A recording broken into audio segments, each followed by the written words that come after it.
We're going to move on to track number 2, which is a classic. Even if people don't know it, it's a classic. This is Bermuda Triangle. It was written by Barry Manilow, Bruce Sussman, and Jack Feldman. This is turned into a United Kingdom set list staple.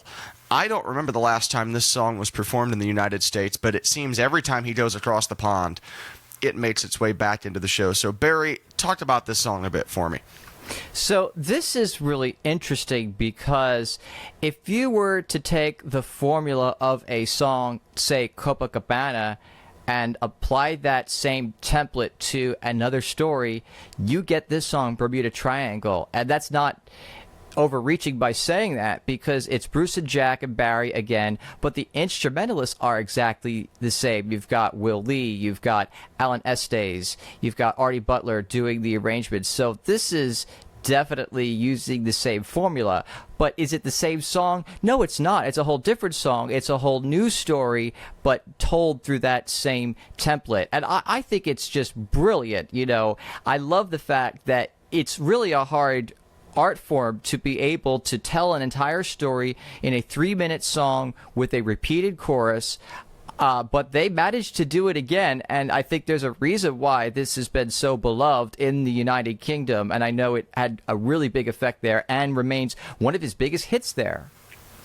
Yeah, that's shocking to me because it is the same songwriting team as Copacabana. It's a very orchestral song, just like Copacabana. It almost feels like they were trying to not necessarily just rehash the same idea, but they were trying to maybe reinvent it a bit. Seeing as Copacabana was the huge smash that it was, I think they were trying to kind of build upon that success and try to maybe have a, not specifically, but kind of a Copacabana Part 2. Have that same sort of vibe throughout this song. I think it's very interesting. The steel drums isn't a sound we typically get. They're going for that sort of feel. You're by the beach. It's this, again, the same type as Copacabana. What else do you have on this one, Barry?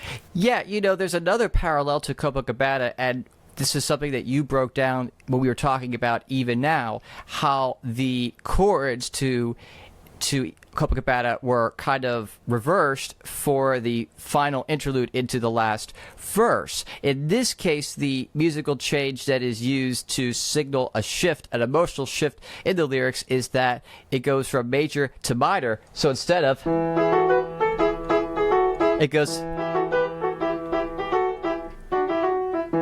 and, you know, it's those little subtle elements that is what makes Manilow who he is. He knows which tricks to use and how to use them, when to use them to affect the listener. So I think that's really a great example of just a very small thing, but it really makes an impact. Because at that point in the song, we've gone from this guy and his partner going on a vacation and it's all happy and major, and then when she leaves him for this other guy, that's when it switches to minor just for a moment, but then it goes straight back into the major. So it's like he's using that little turnaround in the phrase beautifully. It's really, really well done.